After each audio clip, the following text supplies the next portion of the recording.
السلام علیکم ورحمۃ اللہ وبرکاتہ۔ سامعین محترم، میں ہوں قاری محمد اظہر اور آپ دیکھ رہے ہیں میرا یوٹیوب چینل۔ آج ہم خواب کے اندر غرق ہونے کی تعبیر یا ڈوبنے کی تعبیر یا ڈوبنے سے بچنے کی تعبیر بیان کریں گے۔ اگر یہ آپ ساری جاننا چاہتے ہیں تو اس ویڈیو کا اینڈ تک ضرور دیکھیے گا۔ سب سے پہلے یہ ہے کہ اگر آپ خواب کے اندر ڈوب رہے ہیں، آپ کو کوئی شخص آ کے بچاتا ہے، سہارا دیتا ہے، نکالتا ہے، تو اس کا مطلب یہ ہے کہ یہ شخص زندگی کے اندر آپ کے کام آئے گا، یہ آپ کا اچھا ساتھی بنے گا۔ یا اگر آپ کسی شخص کو ڈوبتے ہوئے دیکھتے ہیں اور اس کو بچاتے ہیں یا بچانے کی کوشش کرتے ہیں اور بچانے میں کامیاب ہو جاتے ہیں، تو آپ اس کے مخلص دوست اور اچھے ساتھی بنیں گے۔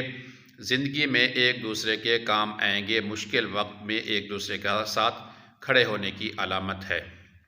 اگر کوئی شخص اپنے آپ کو یا کسی کو غرق ہوتے دیکھتا ہے تو یہ دین سے دوری، اللہ رب العزت کی نافرمانی اور شیاطینی کاموں کے اندر جو ہے دل لگانا اور دنیا کے محفلوں کے اندر مگن ہونا، اللہ کے حکموں کو توڑنا، ایسے شخص کو چاہیے کہ فوراً توبہ کرے، اللہ رب العزت سے معافی مانگے اور دین کے کاموں کے اندر اپنے آپ کو لگائے۔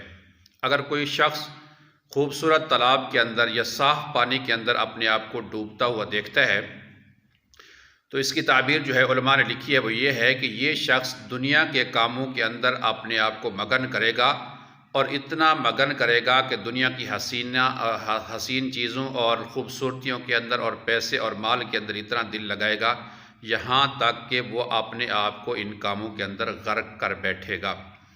اگر کسی بچے کو آپ ڈوبتا ہوا دیکھتے ہیں، آپ کی اولاد میں سے چھوٹا بچہ ہے یا کسی کو ڈوبتا ہوا دیکھتے ہیں، تو اس کی علماء نے تعبیر جو لکھی ہے وہ یہ ہے کہ ایسے شخص کو آپ کی توجہ کی بہت زیادہ ضرورت ہے۔ مستقبل کے اندر اس بچے کو جو ہے آپ برے کاموں سے بچائیں، اس کی اچھی تربیت کریں، اچھی صحبت کے اندر رہنے کی اس کو تلقین کریں، وگرنہ جو معاملات کے اندر بچہ چل رہا ہے یہ بہت زیادہ جو ہے اللہ رب العزت کی نافرمانیوں کے اندر اور والدین کا نافرمان ہو سکتا ہے۔ اگر میری یہ ویڈیو اچھی لگے مجھے ضرور سپورٹ کریں۔ ملتے ہیں اگلی ویڈیو کے ساتھ۔ السلام علیکم ورحمۃ اللہ وبرکاتہ۔